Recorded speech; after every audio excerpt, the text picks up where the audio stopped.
played the wrong version of the song. I'm sorry. Let me play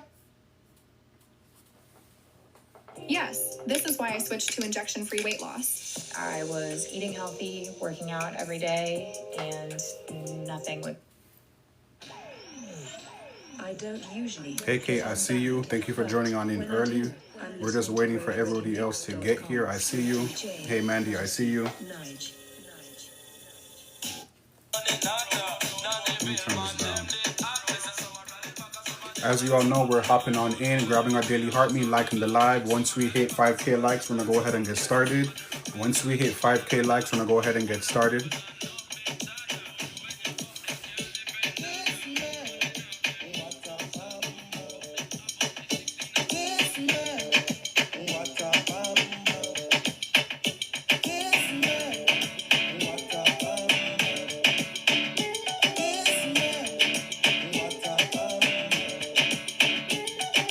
Oh, she's doing it that way?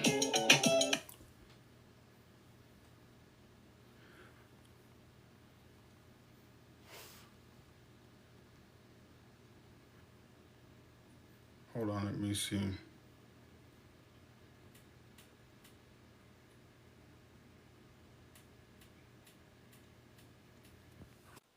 There he is. Hello.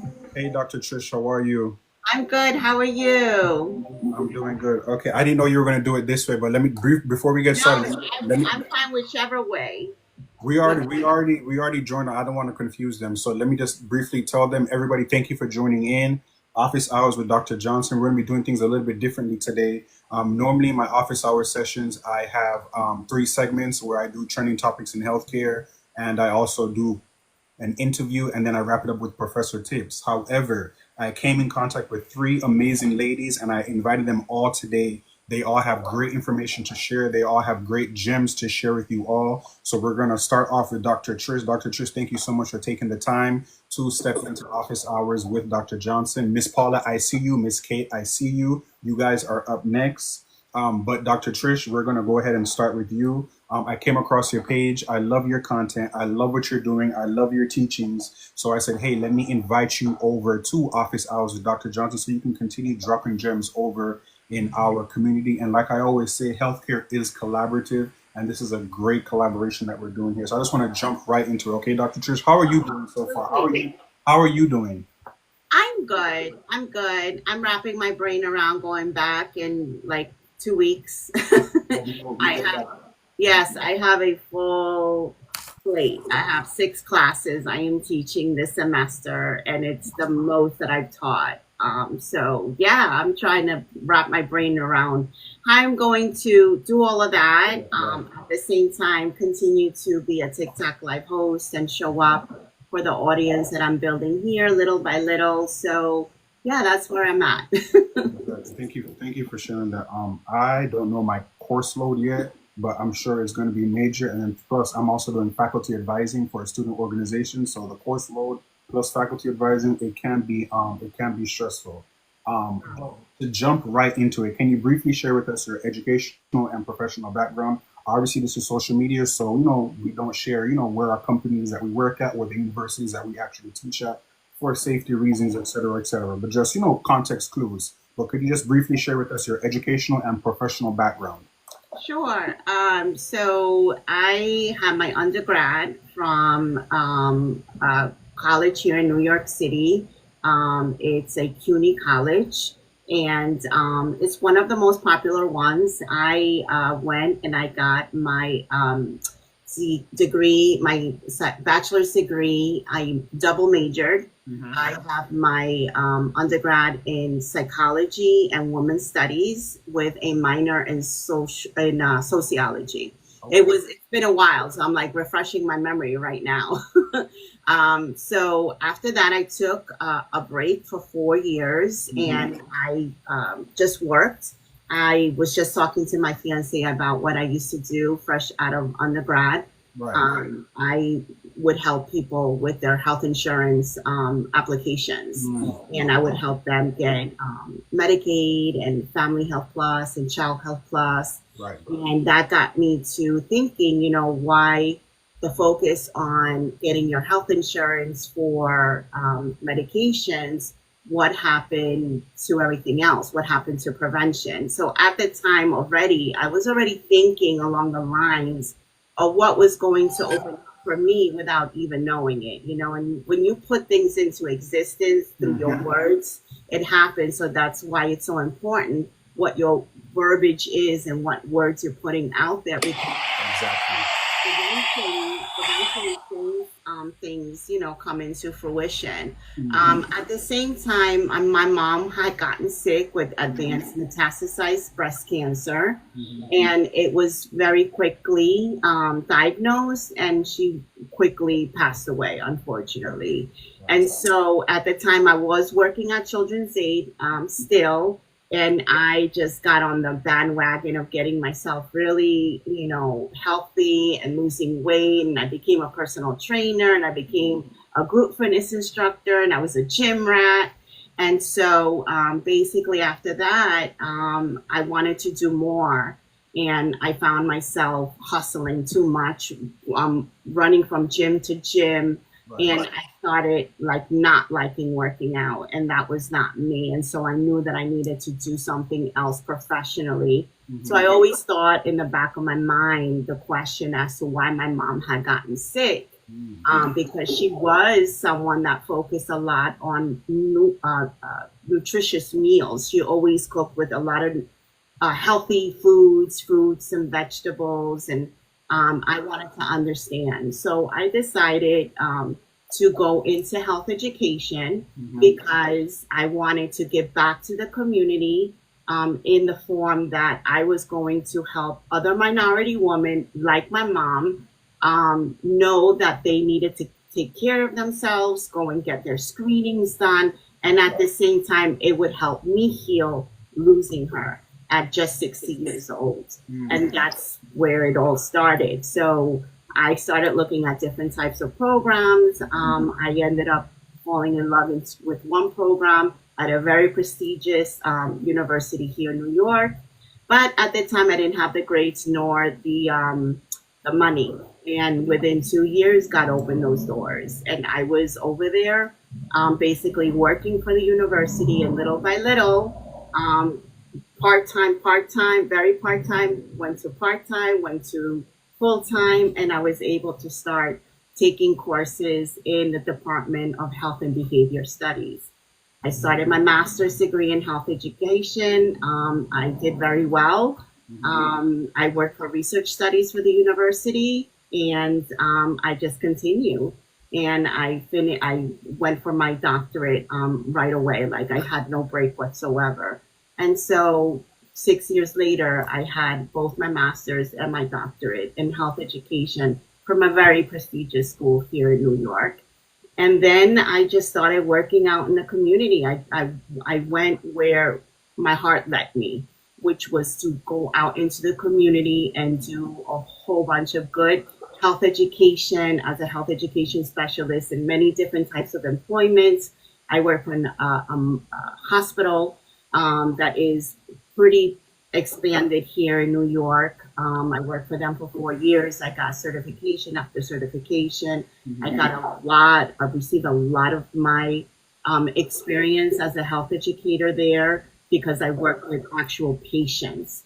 Patients that were diabetics, pre-diabetics, were obese, had heart disease conditions, OBGYN. I helped women that were pregnant with their nutrition, adolescents with smoking cessation, drug prevention, you name it. In the adult medicine, we worked as a team, myself, nurses, doctors, social workers, the nutritionist, you name it. And I worked in many different facets within health education. I worked for the YMCA Diabetes Prevention Program for about almost 6 years as their facilitator, helping people that were pre-diabetic not become diabetic. And I worked in community centers, schools. So that was my experience as a health educator is very, very rewarding. And I have about 20 plus years in it.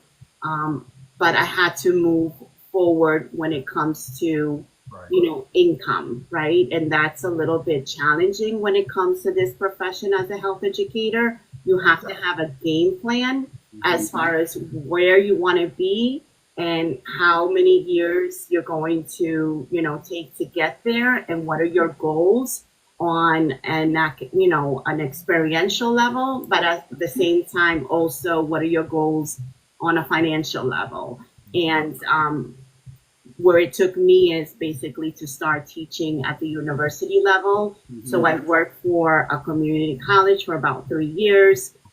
Pretty rewarding semester because I had an opportunity to go and teach at a correctional facility for a semester. And so that was very rewarding. And I taught for that college for 3 years. And then I went back to health education for a little bit, and I was a health education manager for a nonprofit organization where I had my team of health educators go out into the schools and implement health education surrounding sex education for adolescents.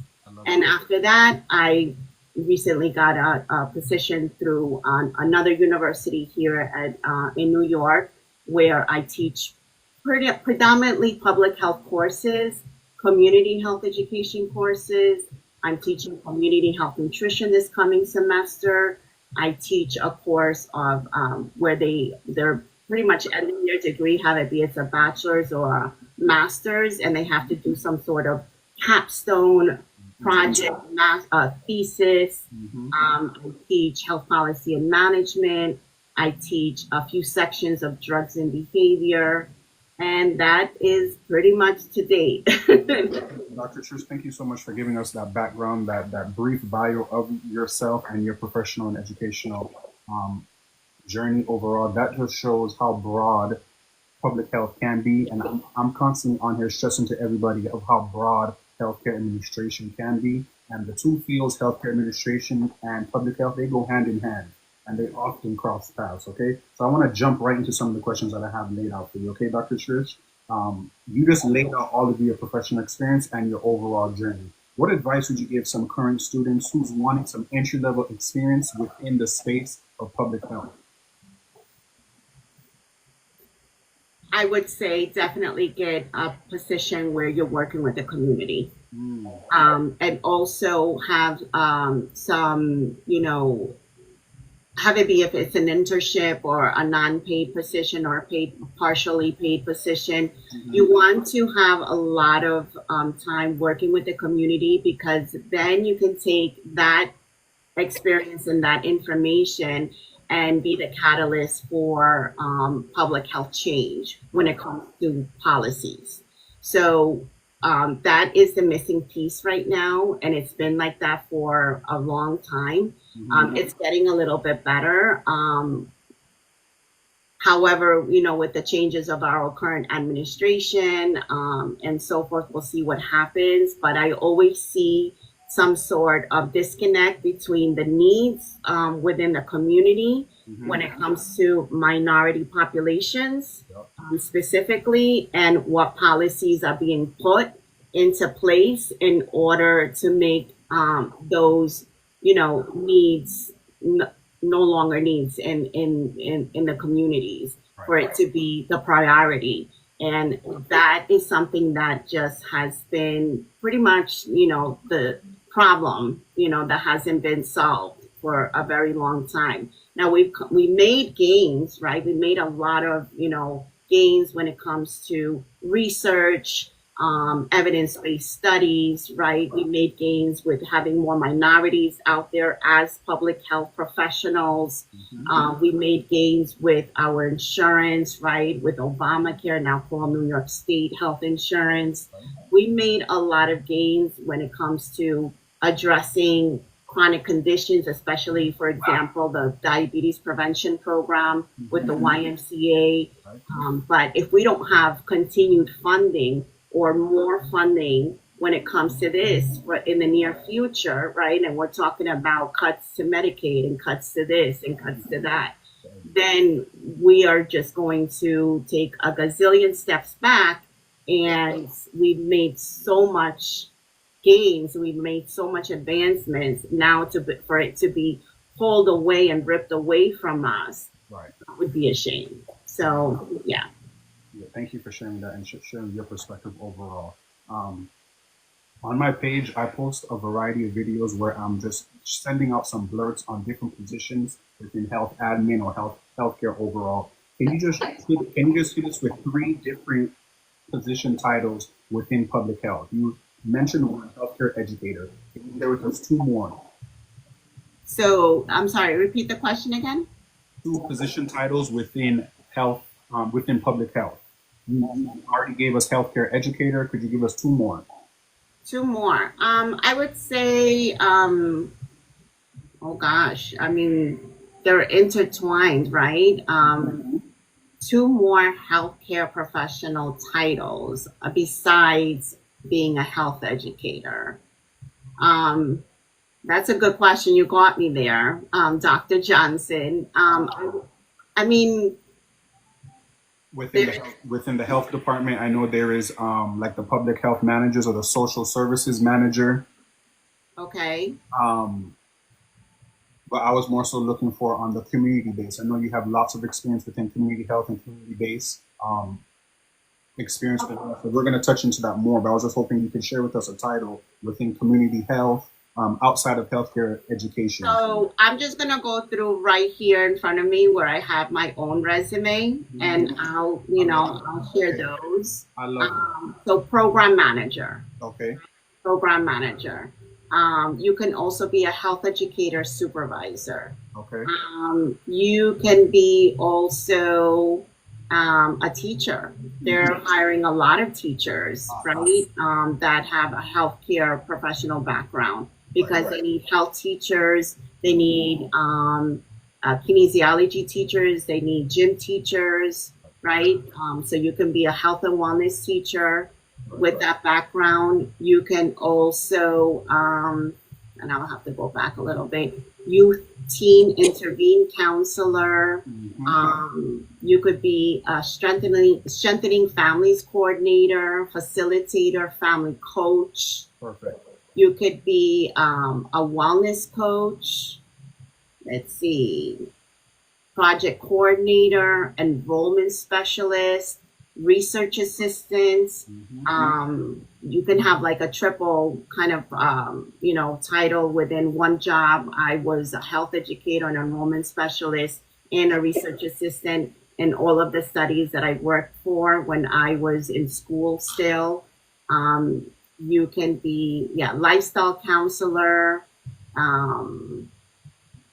coordinator, lifestyle coach. I love that. Thank you. Coordinator, yeah. Thank you for sharing those. The reason why I wanted you to share those because I get constant messages, Dr. Johnson, what else can I do? Or Dr. Johnson, where can I work? Or Dr. Johnson, what do I look for? So I want you to really share some of the other titles that falls under the umbrella of public health. So thank you so much for sharing that. Yes, so many options overall.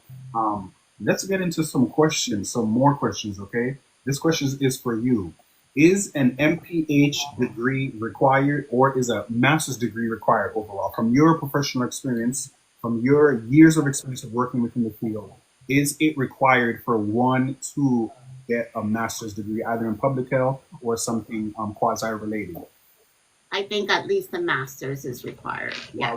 Why would you say that? Thank you. Why would you say that? I think a bachelor's degree does not give. So a bachelor's degree is basically, your foundation of undergraduate, like your foundation of your college experience. It's gonna have a focus if you choose a focus. However, most of the courses are mainly liberal arts, right. And I just don't believe that an individual will be ready and prepared, right? I guess mindfully academically, but also with all of the knowledge that they're in need of to tackle such a job that can bring advancement to them in the near future with just a bachelor's degree. A bachelor's degree is, you know, a degree that at least puts you in the forefront, opens the doors a little bit for you to get some experience. But a master's degree is basically where you're going to be focusing more on theory-based approaches. It's just a total different experience on an academic level, what's going to be required of you, and what you're going to have to require of yourself, and just the courses and the assignments and everything that it entails is just kind of like, it's just more advanced. And so once you're working within the means of more difficult courses, you're being asked to do more, and that basically is going to give you the experience, but also the acknowledgement academically that you are prepared for a more serious job, that you can be there for a good 20, 30 years, and advance, over time in. But with a bachelor's degree, I believe that you're limiting yourself, and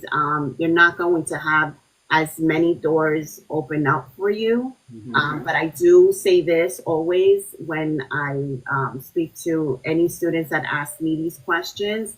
For your bachelor's degree, go to, here in New York, go to a CUNY-based school. Go to, even a state school at most. Go to a city college. Use the funding that comes from the government. Figure out what you want to do after your bachelor's, get some work experience. And once you kind of already know what you want to go into, and you want to focus on for hopefully the rest of your life, because you can have, a change of career later on in life. That's okay. That's what education does and is. It continues evolving you, right? And that's a beautiful journey to have.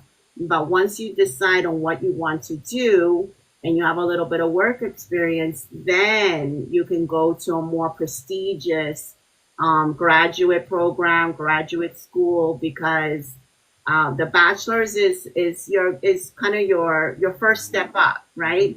But the master's degree, and if you continue post-master's, that's really what's going to really be your leverage and what everybody looks at, including your work experience. Yeah. Thank you so much for sharing that. You really just repeated what I'm constantly telling my community over here about pivoting and also furthering your education. So thank you so much for shedding light on that. I want to switch gears briefly. Can you briefly touch on your overall community health involvement as it relates to developing programs and your experience working within emotional health and church ministry and mental health overall? Can you just briefly touch on that? I want to really highlight how broad public health can be and the different areas in which you can work. So can you just touch on that briefly for us? Yes. I guess it all started at Montefiore, the name of the hospital that I work for here in New York. I just being able to, and I worked my butt off in that position because there were so many people that needed help. Right. And I want to make sure I mention that for those that are tuning in, that are watching, I created a mini guide ebook that is available on my bio and on TikTok, on my bio, on the link tree. It's the first thing that's posted there. I created that today for anybody that wants to download that. It's completely free. Love that. And so My experience working at the hospital has really leveraged a lot of curriculum building, facilitation, coordinating programs. I mean, we did such amazing work in that outpatient clinic where we had patients that came in just to walk with us to the nearest farmers market, and we were able to give them government funded dollars, so to say, like Monopoly dollar, called health bucks, so they can get their fresh, free fruits and vegetables. Nice. We would partner up with other types of organizations where we could use their worksheets of recipes as to how to cook with bok choy, what is bok choy, what are the nutrients within bok choy, why do you want to eat bok choy, how does it help you, how does it help you in your health, recipes. So we would give the patients their produce, their health bucks, their produce, and their recipes. And we got exercise, at the same time, because we would walk to and from the farmer's market back to the outpatient clinic. And I did that every single Tuesday, along with the nutritionist, a dietitian, which, by the way, we found our way to each other yet again because she is currently a full-time professor at my university. So years after, just kind of losing touch with each other, we found ourselves at the same workplace. I mean, at a different workplace, but doing the same thing. And so that's one, those are just, I feel like, confirmations, that you're doing what you're supposed to be doing and you're in the right spot that you're supposed to be in. So along the lines of that, I've worked a lot with my churches, one in particular, church here in the Upper West Side of Manhattan, Central Baptist Church. That's my home church. That's where I got baptized. That's where I have a theology certification from, a biblical theology certification from, that took 4 years of study for me. And I did a lot of health ministry work there. We brought Cornell Extension University in there to do, again, cooking demos and a whole cooking course for our congregant members. I had a faith-based gym class. We called it Faith-Based Boot Camp. And that is the program that I did my dissertation on, because I compared a secular versus a faith-based boot camp component. And that was what my dissertation was on. I did a lot of workshops when it comes to, what is spiritual health. Right. And it's still a very important work that I just don't do anymore because my time doesn't allow it. But it's still important work for, that future generation to do. If they have, a church that they go to and they want to do this type of work, because unfortunately, a lot of our congregant members, they congregate, but they're always eating. And there isn't enough, exercise taking place. And also, we have to, help our congregant members know what the risks are when it comes to, being a minority, right? Because there are health disparities out there. And so we have to make sure that we're constantly looking out for our congregant members, a lot of them that are seniors, right? And they're just devoted congregant members that go to church, go to Bible study, live in church, volunteer their time, go out of their way to do for their church. But we need to be there and say, hey, it's okay for you to take care of yourself. Exactly. And at my particular church right now, they have pickleball. Okay. And from what I hear from it, because I don't go there all the time now, I go to another church that's closer to me here where I live in Queens, New York. But they love pickleball. And so whatever it is that will get them to come to the church and be physically active. And Central Baptist Church has 2 church gymnasiums in it. So might as well use that space. Aside from that, I've talked in conferences, mainly on women's health issues. There's so many. I mean, even here on TikTok, as a TikTok live host, right, and a content creator. Um, why I love health and health education so much is that I can just tie it with everything and anything, because I do believe that if you don't have your health, what is it that we have? You know, and then it's just so important. I mean, for me today, being at my desk all day long, there were other things that I wanted to get done, and one of those things that I wanted to get done is go and take a class, at my gym, but I wasn't able to. And as I get a little older, right, it's a priority for me to take care of myself, right? Because I know what the risks are involved. I know what my family hereditary risks are, and I know I know when my body needs exercise, when it needs movement, when it needs to be, stretched, when it needs to walk away from the computer, from my desk, to just clear my mind. I know when my body is wanting water. I know when my body's wanting greens. I know when my body's wanting the sun, the air, nature. And I worked out, as a health educator, I don't show up just saying what I'm supposed to say as a health educator. I do, as much as possible, as much as I can, what, a health educator is saying. So it's, I'm preaching to myself at the same time when I'm talking to others about health. And I try to be a good role model. And that's just something that, I'm very authentic and genuine in. I'm passionate about It's a lot, it's a lot that you put on yourself, but at the same time, I do believe that it is a well-lived life. At the same time, it's a well-lived out career. And it is very rewarding when you are helping other individuals with their health and wellness, no matter what you're getting in return monetarily, because you know that you are investing in someone's health and wellness, and have it be it's one person or have it be it's 20, 50 people. Sometimes I'm doing my TikTok lives and I'm speaking to one person. Right. And And that's I awesome. have one person in the room, but I am focusing on them and their own health and wellness, because I know that I reap what I sow. And eventually, have it be it here on TikTok or in some other platform or in some other way, it will be returned to me.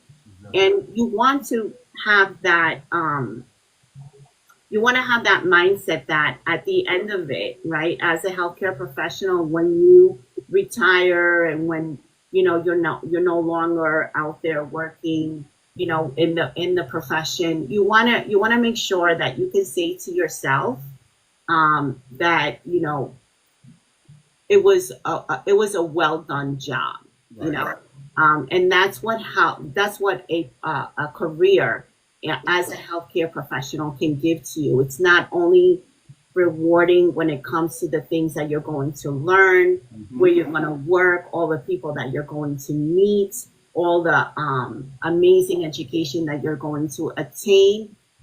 It is going to be rewarding for your soul, for your spirit, for just that you gave it your all, and you're going to be very pleased and proud of yourself at the end of the day. I love that. Thank you, Dr. Trish, so much for sharing that. Two last questions before we wrap things up. Yeah. I always like to tie in some aspect of mental health. Yes, May was Mental Health Awareness Month, but mental health overall is so important, especially within the Black and Brown community. So I always like to continue stressing that topic of a topic overall. So my question to you, how does Dr. Trish stay on top of her mental health overall? Can you just hit us with a couple of things that you do to stay on top of your mental health? Sweet Pea, I see you. Thank you so much. It's been a journey of knowing that you're a common denominator in certain things that you participated in. Mm-hmm. So you have to hold yourself responsible. I like that. Hold yourself responsible. I Hold know. yourself responsible. My journey has taken quite a twist when it comes to emotional health. Mm-hmm. There is a lot of dysfunction in my family. There was a conditioning in my upbringing. Okay. And that is the reason why I talk about empath education in my TikTok live my lives now right now. There's so much to discover there if you are an empath, and I've accumulated so much information over time that's what I'm teaching now, and I'll probably be there for a minute. So coming and honestly answering that question for you, Dr. Johnson, and your audience, I have to be honest and truthful and say that there is dysfunction in my family, in my immediate family, in my extended family. There are some mental health issues. Okay. There are, it was a conditioning. So when you have all of those things wrapped up in a bun like a hot dog, you have to heal, and you have to be, you have to be face to face with it, and you have to be willing to do the hard work. And it's hard work because it's very painful to go through that process of healing. It's very, very painful. Right. And so you have to be willing, mind, body, and soul, to get your healing.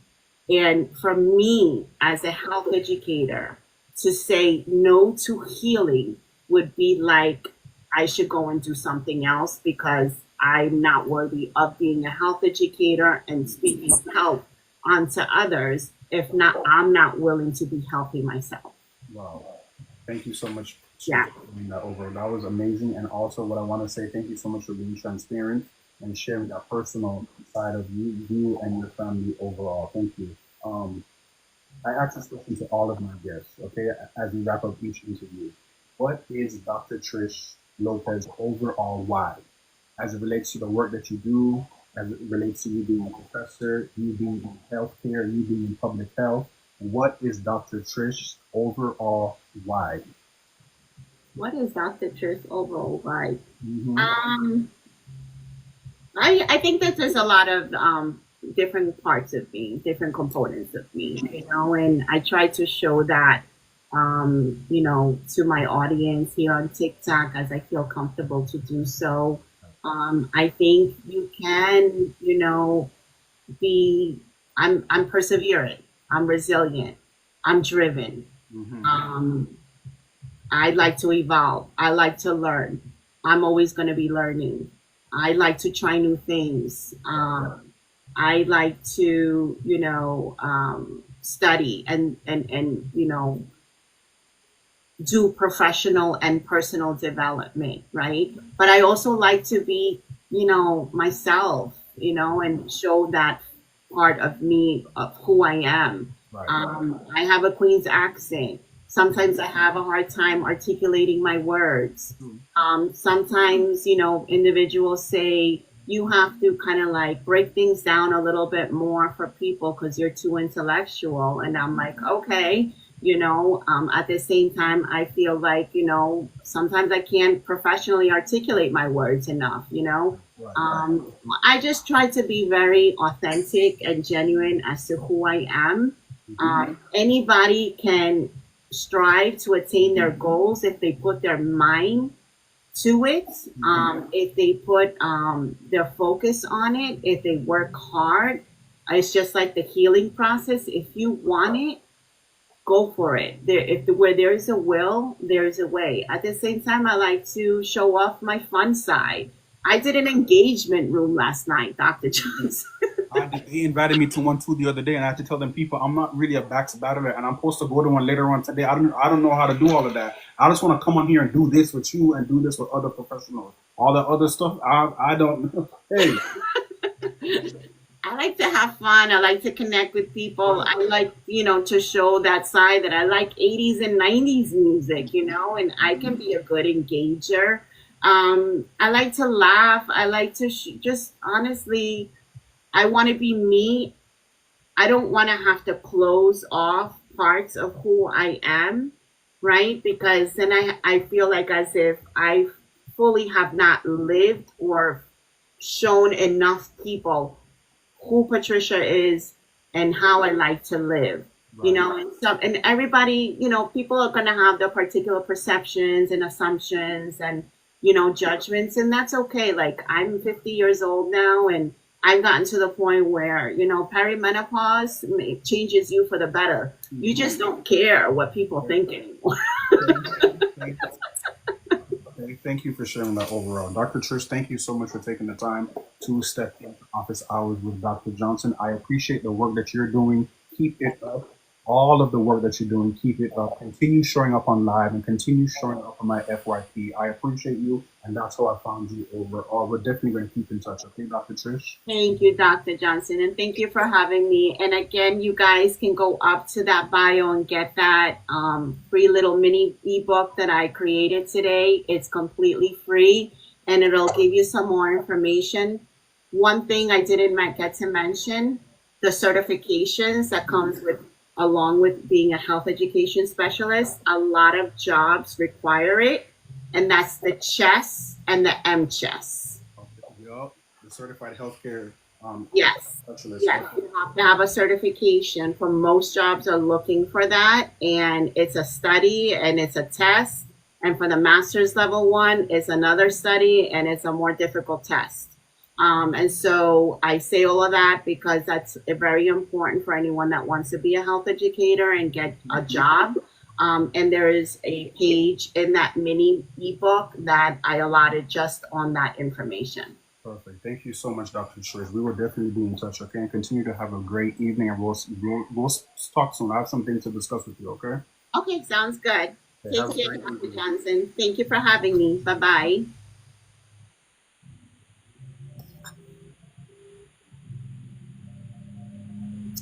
Should I bring you down or you're going to bring me? Please do, because you see me. Let me see, because I don't have a lot of experience with this. Let me see.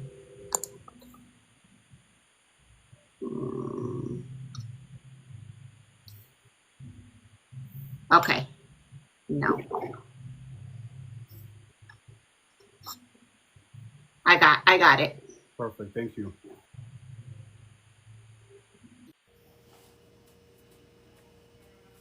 Okay, everyone, that was Dr. Trish. Hey, Aaron, I see you. Thank you for joining in. Just a quick shout out to everybody that is in here. Thank you so much for stepping into office hours with Dr. Johnson. Today's office hours, I did things a little differently. I invited 3 guests today. I'm trying something out for a project that I'm working on soon that I haven't announced yet. So this is kind of helping me, figure out how I'm going to do what to do when that time comes for that project. So thank you so much for all of you who have gifted, who have supported, and who have checked in. That was Dr. Trish. That was everything public health. We're going to switch gears a little bit and go over to the arts side, and then we're going to switch back over into the health side. So Miss Paula, I'm bringing you up next, and Miss Cait, just hang on. I wanted you to end things off with everything on the hospital systems. Okay, so we're going to switch gears and go over to the art side, and then we're going to end it off with Miss Cait over on the hospital system side. The reason why I'm doing this, I like to continue showing you all that yes, I'm a healthcare subject matter expert. I'm a professor.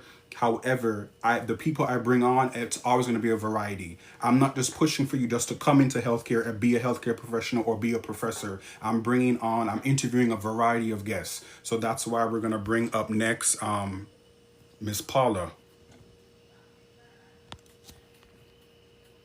for her to drop some gems over here on Office Hours with Dr. Johnson.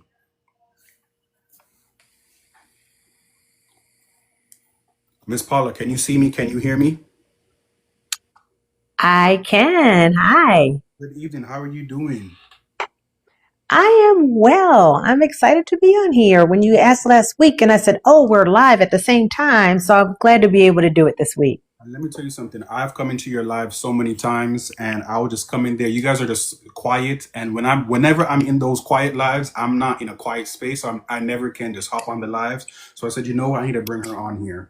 and just and collaborate with you. And like I'm always saying, healthcare is collaborative, and this is a part of a collaboration overall. But we're gonna touch on that whole collaboration topic. So can we just jump right into it? Can you share with us your overall educational and professional background? Obviously, this is social media, so whatever names you don't feel comfortable sharing with online, you can just give us some context clues. But can you hit us with your educational and professional background?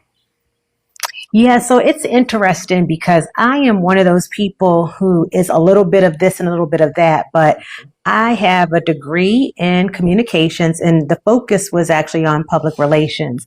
Okay. So I find myself using that degree not only, because of the writing side, but just honestly, just how to communicate and interact with people. So in my full-time job, I am an executive with an association, so I'm doing a lot of membership, hand holding and guidance and counsel. Sure. My other full time job that I do part time hours is that I am a traditionally published author, have been for 18 years, and I have 10 published books. Well, 9, and the 10th one comes out Perfect. in October. Let me tell you something. I love when I hear people run down their resume so confidently, so effortlessly. So thank you for running down the resume. And I always tell people we have to run down the resume, not to boast and brag. Whenever I run down my resume, it's never to boast and brag. I come up on here for representation. If I could do it, you could do it too. So that's why I run down my resume confidently, and it's never to boast and brag. So thank you so much for sharing that. Let's jump right into it. I found you here on TikTok, and I always like to say I bring on subject matter experts. That's who I interview. I'm a subject matter expert, and I like to bring on subject matter experts. I've reviewed your content. I consider you a subject matter expert, and you said you're a 10-time published author. You're a subject matter expert in writing, okay? So let's start at the beginning. How did you get into writing and why? Well, I've always been a writer. I always say on my lives, I do writing boot camps. And I always say that, in my opinion, writing is a talent. It is an art discipline. So I've always conveyed myself best through writing. So I've always been a writer. Now, getting into being a published author, that's a whole different story. And the way that I did that was I had been laid off from a technology job. I was doing PR and marketing for a technology company, and it was at the height. And then it was the bust, and I lost my job. And I asked my husband, I'm like, what if I took a year off just to write? And he agreed. And so I did. And in that year time, my very first book, So Not the Drama, came to me. And I wrote the book, and then I took that journey of finding an agent and getting it published. So getting into being a published author was very intentional. But all the other writing I do, for my job or in general, is just because that's the way that I convey what I need to say to people best. Love that. Thank you so much for sharing that. And they're in the chat saying Paula and I are lived a similar life. How inspiring. Sweet Pea, I'm glad you stuck around. Oh, I love that. I think she said earlier on in the chat that she also has a communications or PR communications degree as well too. So I'm glad you made it to this one because you see somebody who you could relate to overall. Let's continue the question. What do you enjoy the most about the planning process when you're writing your new pieces? That assumes that I plan my pieces. I don't. I really don't. I'm, what we call in creative circles a pantser. I write by the seat of my pants. I don't know what's going to happen until it does. Outlines are very frightening to me because I believe that, for me, I'm a character-driven author.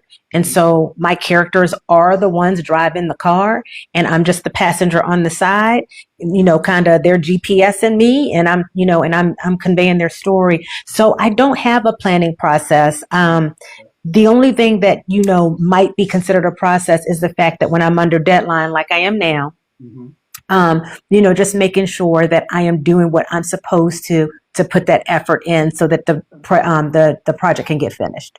Nice. I love it. Thank you for sharing that. And also I want to highlight something, over here in Office Hours with Dr. Johnson, we're always transparent, and you guys always know I'm stressing to you guys, it's a safe space over here. So Sweet Pea just laid out in the chat. Yes, she just got laid off from a tech job as well, and she started script writing. So Sweet Pea, please connect with the Paula Chase. Okay. After the live, please connect with her. Okay. Yes, definitely. Thank you for sharing that, and thank you for feeling comfortable in sharing that. Let's continue with the questions. What is your favorite genre to write? I didn't know if genre was the right word because I feel as though whenever I hear genre, I go straight to music. But what is your favorite area to write? In genre is still correct. Yes. Got it. I write contemporary realistic, Hmm. and I am particularly my space is particularly writing the more what I call popular fiction. It's the fiction that's soapy and fun and kind of messy because I really feel like the space is already full, or at least they don't need my voice there when it comes to what I consider more of the issue books. Hmm. Where you might specifically be writing to teach a lesson. I don't do that. I do it to have fun. You're going to take something away from my book, but I am not there explicitly to teach because I think young readers need a space where they're just reading purely for pleasure. Exactly. I love it. Thank you for sharing. Now, the other question I want to ask to piggyback off of that, what are some of the genres that you enjoy to read? Because you may like to write a specific genre, but you like to read a specific genre. Can you share that with us? Oh, for sure. I am a thriller and mystery person. I like a lot of suspense. Mhm. Um, I like a lot of historical fiction. Okay. I love that. Thank you for sharing that. Now, staying on the topic of writing, because we're going to switch gears a lot throughout this interview. Okay. So, staying on the topic of Mhm. writing, can you share with us the importance, for those of you, for the aspiring writers out there, right? Could you share with us the importance of having a good arc and having a good climax within a writing piece? Yeah, it's funny because so I do the writing boot camps, and Sweet Pea, I hope decide to drop through. And what we do is we kind of talk about different writing elements and how to develop, how to strengthen or tighten up your writing. The thing about having a good arc is it that the language of using an arc I associate with plot writing, right? When people are heavy into plotting their novels, and I don't. I'm a character driven writer, and so for me, the arc and the climax is really about when you start to see that character be forced out of their comfort zone. So it's very different. So for me, the importance of writing that is you have asked these people to go on this journey with you, and they want to see those characters grow. They can't finish the way they started, right? So the importance of that is you have to show that you're going to deliver on that growth. I love that. Thank you for sharing that. Now, I want to stay on the topic of the importance. Okay. So, what would you say is the importance of representation within the writing space? I'm always discussing the importance of having representation in healthcare. What is the importance of having representation within the writing space? It's incredibly important. One of the reasons that I began to write novels is because I did not see suburban Black girls as Mm, teenagers in books. I read Sweet Valley High. I read Judy Blume, loved all of those books down, right? And didn't mind at the time that I wasn't represented because I related to the teen experience that they showcased.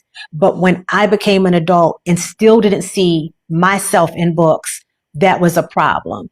And so, and when my oldest daughter said when I asked her how come she didn't read when she was like in about sixth grade, she said she didn't like slave books. And mm. that made me realize that to her, the only way she saw herself represented was when it was a historical fiction book. So I wrote specifically to make sure that our narrative was not erased anymore in fiction. So representation is incredibly important. I love that. Now, I want to stay on the topic of different areas in writing and also different areas in creativity. Okay. I know you are going to be discussing creative loneliness today on your section. So, but we're gonna combine that today. Okay. So, combating creative loneliness. Let's wake that up. What would you say? What's your take on that? Combating creative loneliness.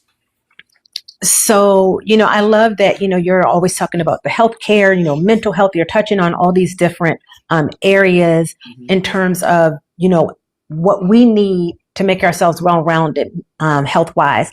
And as a creative, we do this by ourselves, but we're not alone. I try to remind people of that. I have an entire family who's there backing me. I have friends who, are there to support me, but you are by yourself a lot when you're, doing some type of creative discipline. And it's important that you connect. It's important that you find that community of people who understand what you're going through, who understand those moments when you aren't as confident in your work. So, the way that you do that is to build community. And I am a community builder. I believe very much in that. And that was going to be my next question. Creating community on social media, the importance of creating community on social media. I see what it is, and I've witnessed it, and my community is here, and my community joins me every Tuesday, 7 p.m. for Office Hours with Dr. Johnson. What would you say is the importance of creating a community, creating a foundation with your presence here on social media? It's interesting because I think so many of us want community. I think that we are craving it. I see it all the time. I'm on other social media platforms where I've also created community, but I also think that we have kind of lost the ability to do it. Some of us have and don't understand, especially on social media when it can be very transactional sometimes. We're gifting each other, we're tapping, we're sharing, we're doing these things, and we can forget that it has to be a give and take. And so my thing is to remind people that, oh, hey, hat and mustache, I love that, is to remind people, that it's important that if you are finding yourself without a community, it may be you. It may be that you haven't figured out what you're supposed to be giving to your community, and you might only just be taking. So I always say kind of the foundation is that it's a give and take thing, whether it's emotionally or whatever, but you have to be willing to give as much to your community as you're getting from your community. I love that. Thank you so much for sharing that. And I hear the passion, and I appreciate the passion from you, Miss Paula. Okay, so let's continue. We're going to switch gears again.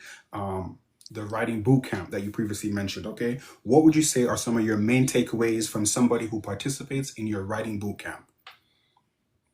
So we call it vitamin C over on the Right Space where I am, and that is creative wind and community. That's going to be the main takeaway. What I find is I started the space because there were a lot of hot takes out there about writing and things that you should do. And, you want to help aspiring writers to stumble less than you had to. So you give them some of the information and tools they need. But I found that it's been a good community, not just for aspiring, but for also veteran artists and any type of artist, because what we're really all giving each other is just that kind of support and that validation that we need and that permission to put ourselves first as creatives. And so the bootcamp takeaways is really just you giving yourself that time to be a creative. And we do it at 7 a.m. so that you can put your creative self first before you even start your day. And then we also do 7 p.m. live so that, for those people who really can't make it early in the morning. I love that. Thank you so much for sharing that. And that was a shameless plug. So everybody who comes on here, it's no gatekeeping over here. I want people to come over here, collaborate with me, and shameless plug and connect the communities. At the end of the day, that's what it's about, with building community overall. Okay. Let me ask you something. What advice would you give somebody who is interested in writing and not sure where to start? Where should they start? So, it sounds funny, but honestly, you start by writing. The only thing you need to do to be called a writer is to write. I think people overthink it. They're thinking that they need, all these different tools and resources. You just write. Most of the time when you want to write in particular, it's because there's something in here or something in here that you have to get out. And so just do it. Now, if you want to take that to another level, if you're really thinking that you want to write because you want to do it professionally and get paid, then that's a different story. And that's where I think you really should go looking for that community. You really should go looking for other people, who can help you so that you don't have to start from scratch. They can give you a more of a solid foundation. But honestly, just start writing. I love that. Thank you so much for sharing that. Now we're going to switch gears again, Miss Paula. We discussed mental health like we did earlier on. Your turn.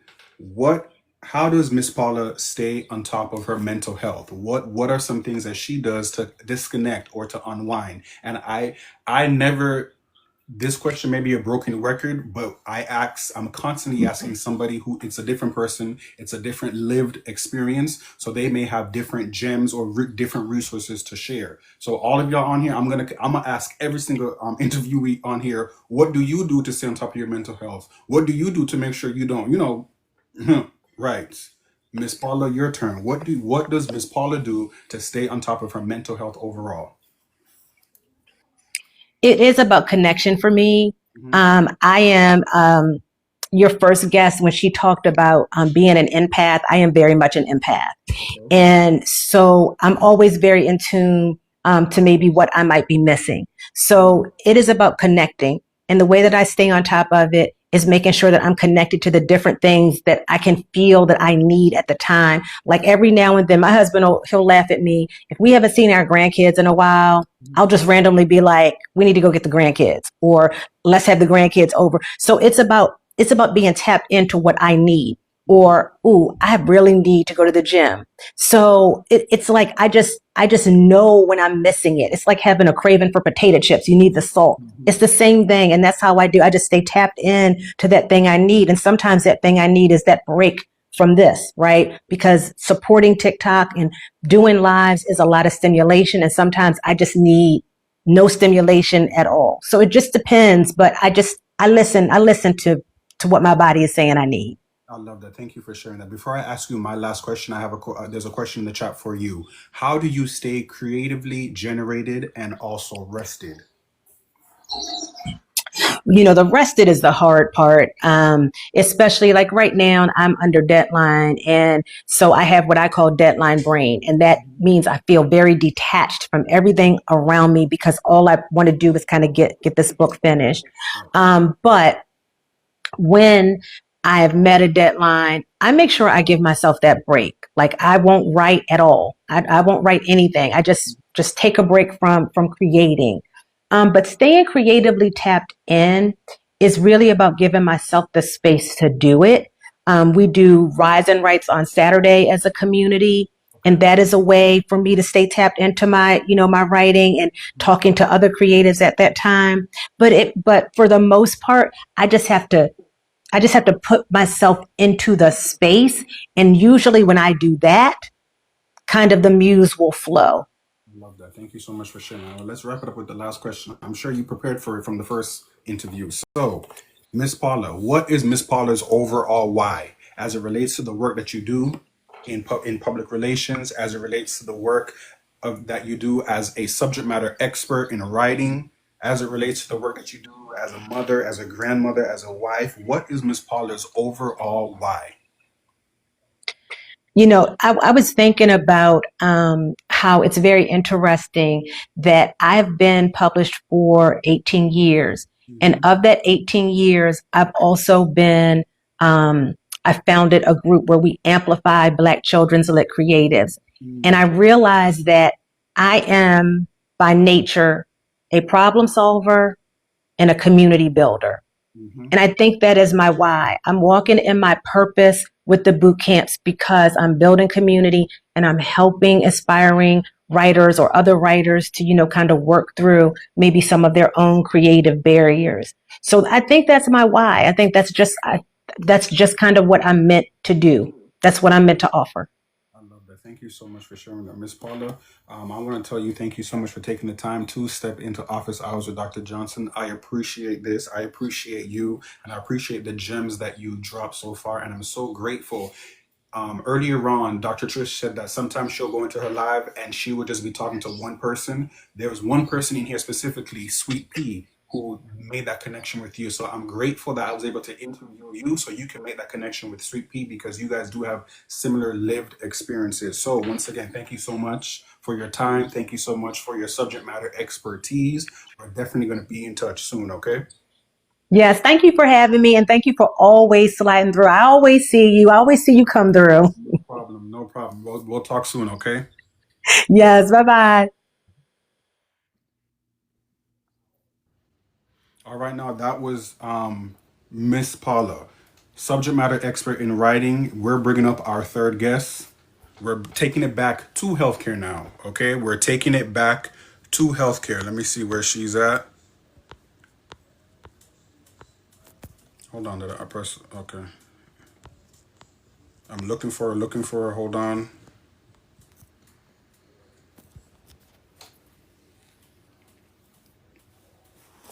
Oh, let me find these pages. Let me find where her page is at. Miss Cait, can you speak? Yes. How do I? Oh, I see it. Okay, hold on. Okay. Can you see me? No, not yet. It's not.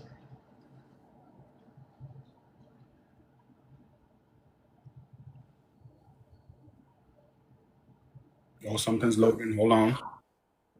Oh, we see a black screen. I know, that's all I see. I don't know. I don't know what's going on, you guys. Hmm. And you got the followers, so I know you can go live. Hold on. Yes, I can. But just hold on. Let me see if I can do it from my iPad. Hold on. You guys bear with us. Like I always tell you, we are healthcare professionals. We are not TikTokers, okay? We are healthcare professionals. Okay, let me see if I can do it from. Ren Patrice, I see you. Thank you so much for showing love. Shout out to everybody who's been in here showing love and showing support. I appreciate you guys on here. E-Bold, I see you liking the live. Hey, stop. Hey. Oh, you said she'll need to drop and reconnect. Okay, thank you, y'all. What did I tell you earlier on about community? It's about community. I don't really know how. I'm still learning all of this. Hold on, let me invite her back up. 1 second. Okay, I just sent the invite. Not TikTok professionals. No, Dr. Lewis, not TikTok professional. Go home.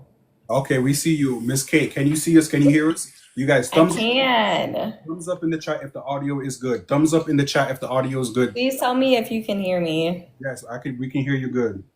Okay. Okay, they laughing at us in the chat. Y'all don't laugh at us. Okay, let's get professional now. Miss Cait, thank you so much for taking the time to step into office hours with Dr. Johnson. And before I get started, thank you so much for being so patient. I love the patience. I appreciate your patience. So thank you so much. Like I was saying earlier on, I started it with healthcare. I wanted to switch gears and bring it into the arts and the creative space, and then ended off with healthcare, hospital systems as well. Okay, so to jump right into it, you already see the spleed. You just witnessed 2 interviews, so it's your turn now. Can you hit us with your educational and professional background? This is social media, so we don't really share names of the companies or the organizations that we work for, but you could share some context clues for us. So educational and professional background for Miss Cait. Okay, so I do not have the traditional educational background. I love that. That's all right. I do not. So I started as a front desk receptionist at a doctor's office. Okay. I was enrolled in nursing school.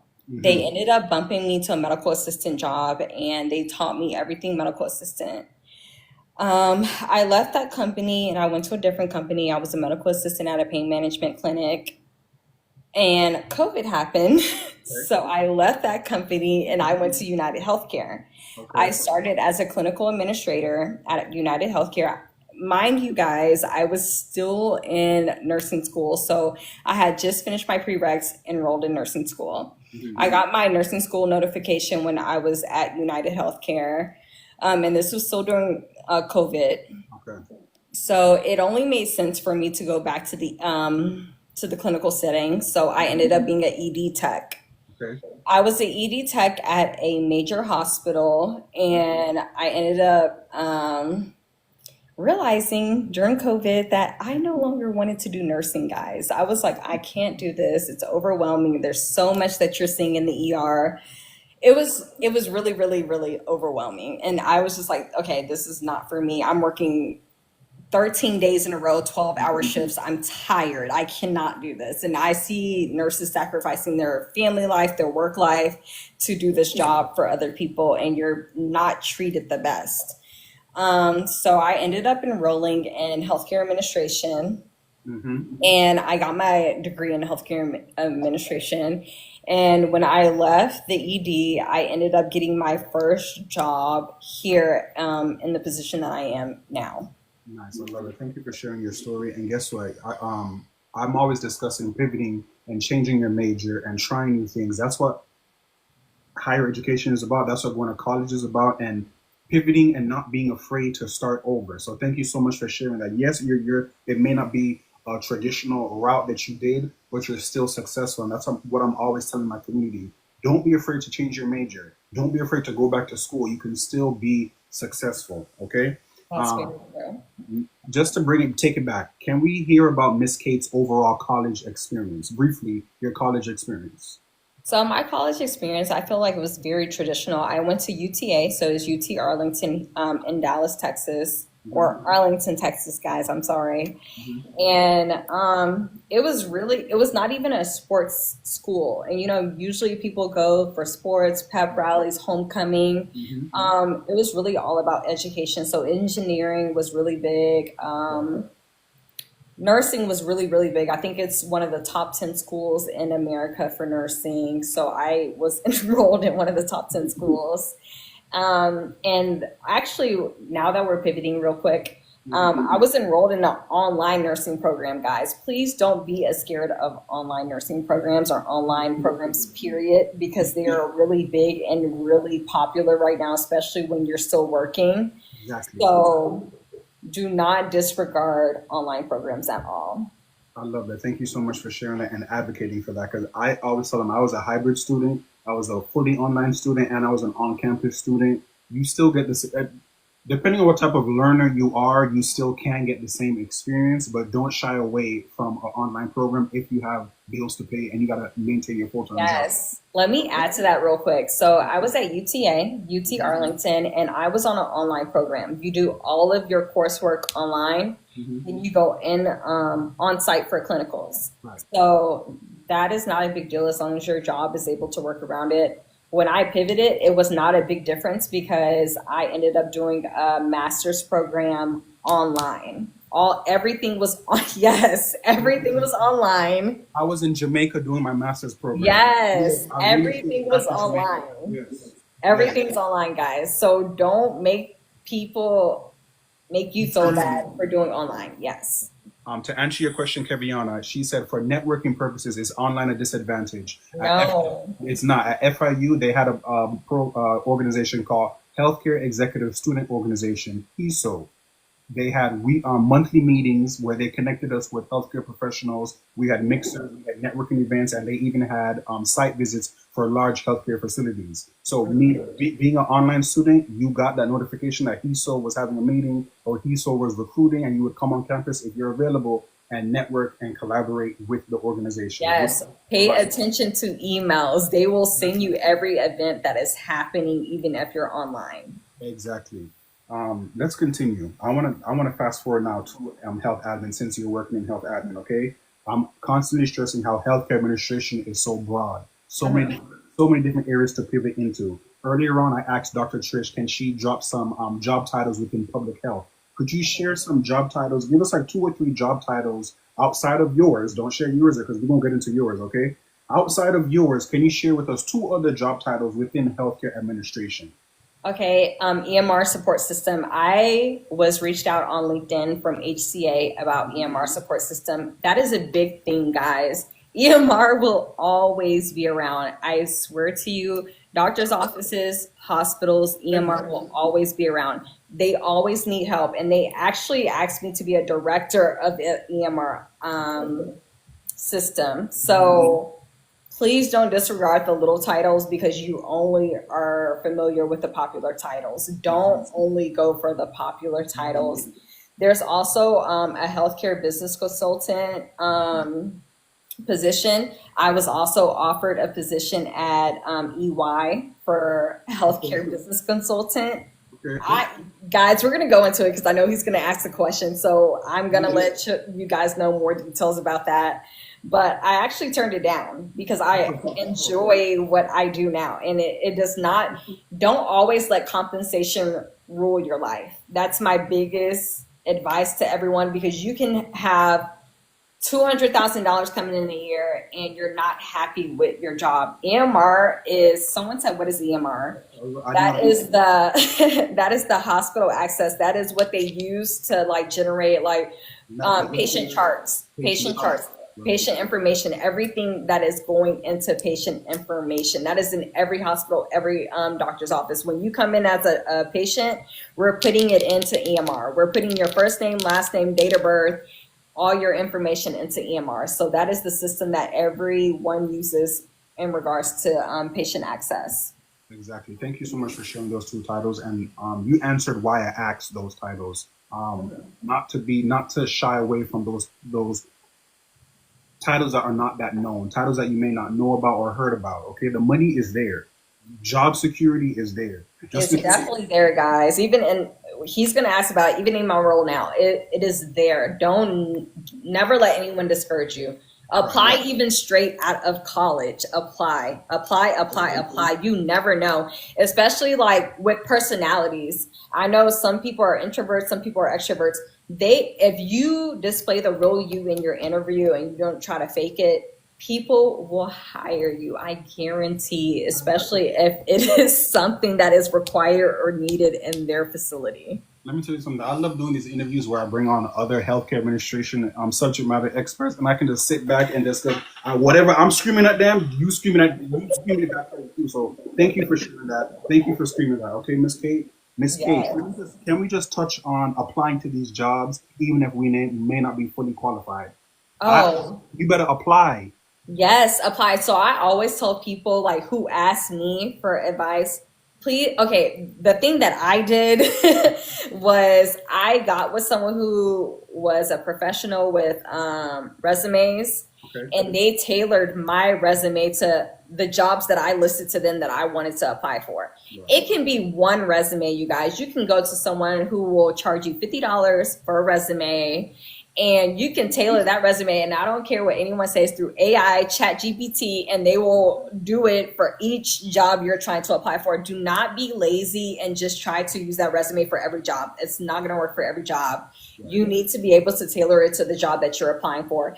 I have about 5-6 resumes that I tailor to jobs that I want to apply for. So guys, do not just limit yourself to this one resume that's going to apply for this one job for all jobs. It's not going to work. You have to be able to put in the work, and you have to be able to apply for different positions in different fields. Because I've applied for positions in finance, I've applied for positions in hospitals, I've applied for positions in long-term healthcare, insurance. They're not the same, guys. So please, please, please tailor your resume to whatever field you're trying to get into. Exactly. Thank you so much, Ms. Cait, for sharing that. And even though we just said that they're not the same, you still have transferable skills. That's why I say apply, because you don't know what transferable skills can be applied to that job you're applying to. Y'all better apply to these jobs. Please, especially fresh out of college. If your personality matches what they're looking for or matches their mission and what they're trying to accomplish, they will hire you compared to someone who's way experienced, have 15 years experience, but does not do good work. There are people who have been stuck in that position for so long but have not grown with that position. Sometimes you need new talent, guys. You need people who are fresh, who are relatable to the market right now. You guys, to piggyback off of that, y'all know I'm also a professor. I've never been a professor before. I had no teaching experience. I interviewed with this college that I'm at. They liked me. I was a personality hire. They said that the students are going to love you, Dr. Johnson. The students are going to connect with you. I kept telling them, listen, I've never been a professor. I don't know how to do this. Dr. Johnson, the students are going to love you. The job is yours. So that personality hire, that's true. Apply to these jobs, even if you don't fully qualify to these jobs. Thank you for meeting that goal. Ms. Cait, we gonna keep getting sidetracked. I got a good list for you right here, okay?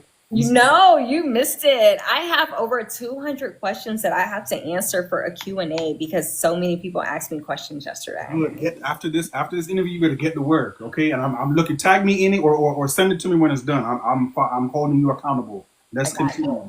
Hospital donation coordinator. What is that, and who has that job? A hospital donation coordinator. Okay, so we're gonna get into it, y'all. So I am a hospital donation coordinator. I work in organ donation. It is not the most popular job within the minority community, but we need minorities to represent us. Minorities represent a population of people who need organs. We need livers, we need kidneys. I've met so many of my own patients who need livers. I work in a hospital who has a dialysis center.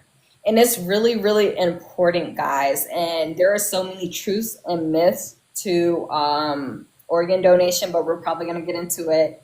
But being a hospital donation coordinator is not something that I envisioned for myself. I did not find out about this title until after graduation when I was applying to every field. Like I told you, I had that resume and I was like, you know what? I'm going to tailor my resume to every position that I apply for. And so many people ask me, how did you get your position? How did you get your position? And it's just like, you have to tailor it for that. But I also have the medical background for it as well. So I was able to apply for it with all the skills that I've already have. Exactly. Thank you so much for sharing that. Let me ask you something. What advice would you give current students, current healthcare administration students who are seeking entry-level experience in a hospital? Oh, I would definitely apply for a job like mine. I would definitely apply for a job like mine. There are so many OPOs. And before I continue that, OPO is an organ procurement organization. They're all across America, guys. They're all across America, and they're always looking for new people. Like I was just telling him, they want people who are relatable. They want people who will relay the mission. Right. They want people who are passionate about organ donation, who are willing to advocate for families and recipients. For me personally, I don't know if we're going to get into this already, but for me personally, I have a portfolio of hospitals within my region. We have 68 hospitals. I have 8 of those hospitals, and most of them are minority hospitals. And I love being in my minority hospitals because sometimes when staff is not relatable to the family, they look at me. Okay. They're like, hey, so what do you think about this? Why do you work for this company? Right. Why do you do this? And I think it's important for me to tell them, like, I would never advocate for something that I do not believe in. I will never do that. That is not part of my personality. It's not for the money. It's not for any of those things. I truly believe in organ donation. I'm an organ donor myself. And knowing that I can help someone in need within my community, because little people know that race to race are more compatible for organ donation than people who are white trying to donate to black, or black trying to donate to white, or Hispanic. Right. And I think that's a big thing that people should know. I also get questions about, will the doctor try to save my life if I want to be an organ donor? Right. I worked on both sides. I worked in the ED and I worked in organ donation. So working in the ED, guys, when I came over to organ donation, I was shocked. I felt so bad because I did not know that we were supposed to call an organ procurement organization. Had no idea. And I was like, wow, I probably could have saved 6 lives, 7 lives, 8 lives if I would have saved this patient. Right. But the patient was never a person who could be saved. So we're not just letting people die to save organs. Right. We want people who qualify for organ donation. There are people who are organ donors who don't even qualify for organ donation that people don't even know about. So if there are any additional questions after this chat, please ask me, because I will be happy to answer your questions, especially being a minority in organ donation industry. I love that. Staying on the topic of organ donation, like you said earlier on, can you just share with us one misconception as it relates to organ donation? Just one. If there's a heart on my license, they won't save me. Oh my God. Repeat that again. Oh my God. If there is a heart on my license, they won't save me. That is not true at all, guys. Okay. Like I just described, I worked in the ER. I never looked at anyone's license to see if they had a heart on it while I was performing CPR. I had people throwing up on me. I had people pooping on me or bleeding on me. I never stopped once during CPR to see if that patient was an organ donor. It never crossed my mind. And I live in a region where where my license is not even in this region.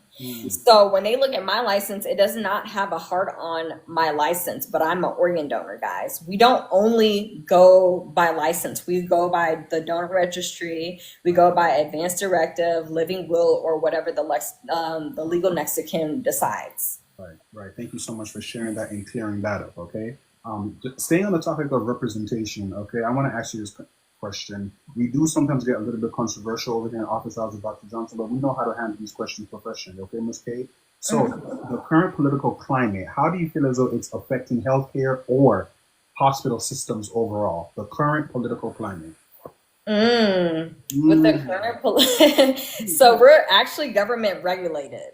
Okay. So we have to go by whatever the government tells us to go by. Mhm. But I know there's stories out there right now regarding organ donation, and I actually have a case right now. I'm not going to go into specific details, but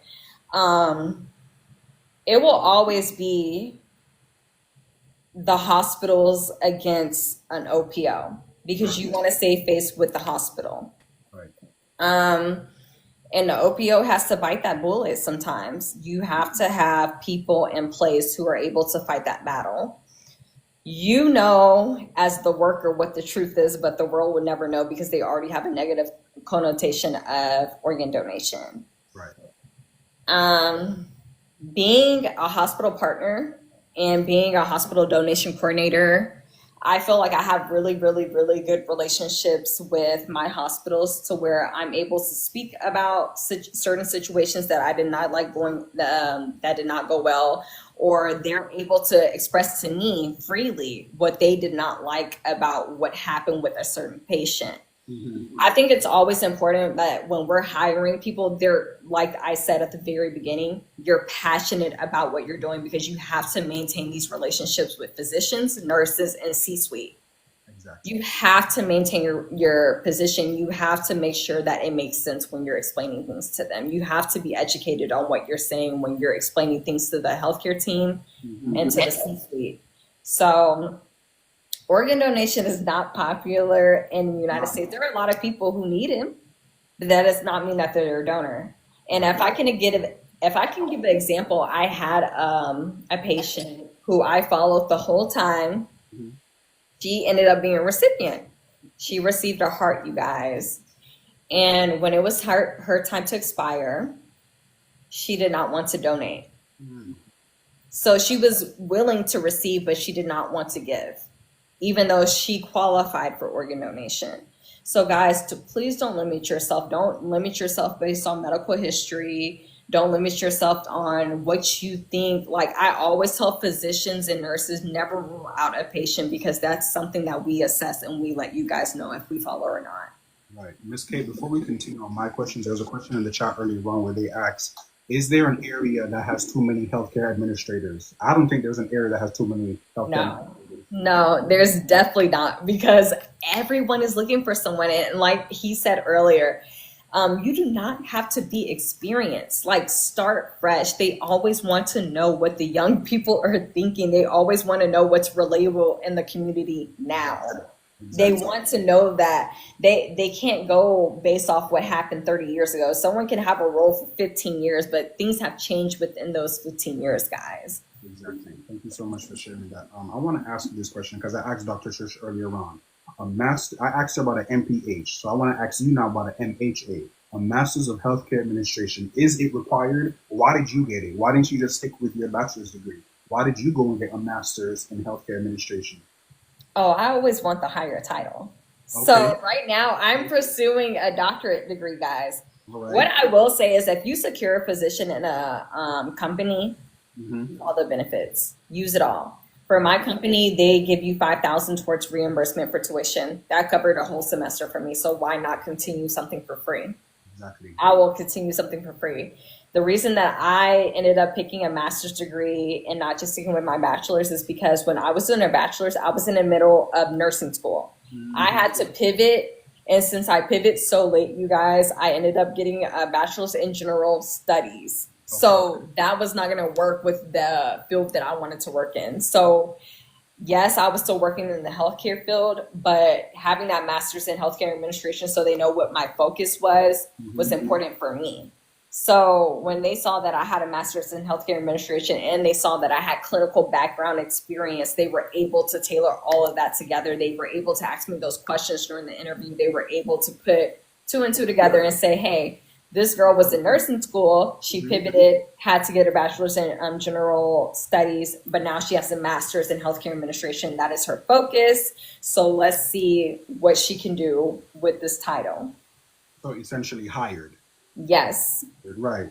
I love that. Two final questions for you, Ms. Cait, okay? Obviously, I ask everyone this. best practices for your mental health. Now, if y'all go to Miss Cait's page, Miss Cait is the definition of work-life balance, okay? I do. Once again, Miss Cait is the definition of work-life balance. She gonna I show am. she gonna show you a day in the life at the spa. She gonna show you a day in the life at her favorite restaurant, a day in the life shopping, a day in the life shopping with Miss Cait. Miss Cait gonna show you what work-life balance is, okay? She's gonna give you the day-to-day at working in a hospital, but Miss Cait is gonna break it down and show you her work-life balance. That's Miss Cait, okay? So, Miss Cait, how do you stay on top of your mental health overall? How do you disconnect? How do you make sure that your head top stays on your head top? So I either travel or I either work out. There's no in between. There's no in between, you guys. I do go shopping. You'll see it in the outfits, but I don't post my shopping experience. But I love to travel. Like this week, I am traveling on a Thursday. I will be out of town. I also go to the gym. I have a whole gym Instagram where I post my vlogs from the gym and all the workouts that I do. Right. I feel like that fuels me there. And I will never say that I'm perfect. There was a time where you can have everything, guys. That's why I say compensation does not matter. You can have everything and you can still feel so down. There was a period where I felt so down and I had to seek professional help. I had to go to a therapist. I had to seek that help because it does not matter. Like the compensation does not matter if you're not good mentally. I promise you, it does not matter. It doesn't matter how many trips you take. It does not matter what you buy yourself. It does not matter any of those things, guys. Like if you do not take care of yourself and really establish a relationship where it needs to be established, it will never work out, especially if it's not with pure intentions. I love that. Thank you so much for sharing that. Now, to wrap up this question, I'm sure you prepared for this last question, okay? Miss Cait, what is your overall why as it relates to the work that you do, as it relates to you being the definition of work-life balance, as it relates to you being a subject matter expert in healthcare administration, a subject matter expert in hospital donation coordination? What is Cait's overall why? Oh, advocating for the minority community. That's my biggest why. I do everything for the minority community. I will never be in a position where I do not feel like I can benefit or help or uplift the minority community. I will never do that. So I'm so passionate about my job. This past weekend, I just did a healthcare fair at a minority hospital. And I was able to talk to so many people about the truths and myths of donation. And they were really actually shocked. I had so much engagement. I will never, ever advertise for something that I don't believe in. Right. I think that donation is so important because it's growing every day. Right. It affects our people personally every day. And it's something that needs to be talked about more and less of a taboo, but something that needs to be generated throughout the community. Right. Thank you so much for sharing that, Miss Cait. Like I said earlier on, I have a project I'm working on. I'm definitely going to be in touch with you. I want us to collaborate. I want us to continue staying in contact with each other. I'm holding you accountable for that doctorate degree. Okay, I'm holding you accountable. I'm in my last semester. Right, exactly. So I'm waiting. I'm counting on the days for it says. You see, it says Cait, MHA. I'm waiting for it to say Dr. Cait. Okay. I'm holding you accountable, and then I'm also holding you accountable to answer those 200 questions that your community has sent you. Okay. I'm holding you accountable. If you need to tag me to let me know it's done, tag me or send it to me. I am holding you accountable. Okay, Ms. Cait? Okay. Thank you so much for taking the time to step into office hours with Dr. Johnson. I appreciate you, and we appreciate the work that you do and everything that you are advocating for, okay? Thank you. Let me drop you down so you can keep your points, okay? Okay. Have a great evening. You too. Y'all, I'm drained. Office hours with Dr. John. Thank you so much. I'm glad you learned a lot. Everybody, thank you so much for being here. Office hours with Dr. Johnson. Today was filled Before I wrap it up, I normally do, I start off the office hours by doing a trending topic in healthcare, and then I do one interview, and then I wrap it up with Professor Tips. But today, the past 2 weeks, I've been in contact with these three amazing ladies who have so much information to share, so many gems and resources to share with you. So I said, hey, all three of y'all need to come on to my office hours with Dr. Johnson. So I took out my segments and dedicated each segment to each individual lady to highlight their work that they're doing, highlight their overall professional and educational journey. So I hope, she ready, I see you. I hope you guys all receive some great information. I hope you all receive some gems. I hope you all connected with them, and I hope you all can see that, hey, if they could do it, I could do it too. Okay, I showed you guys somebody in the public health space. I showed you somebody in the creative arts and writing space. And I showed you somebody in the hospital system space. A variety. There is so much to do out there, okay? There is so much to do. Everybody have a good night. It's time to wrap it up. Thank you so much for your continued support. Thank you so much for always being here. And thank you so much for being part of my community. Office Hours with Dr. Johnson. I see you, pals. Thank you so much. I'm ending it. I see you, pals. Okay, I see you today, pals. I'm going to end up my goal. Thank you so much. I appreciate you. Thank you so much, everybody. I'll see you all again next Tuesday, 7 p.m.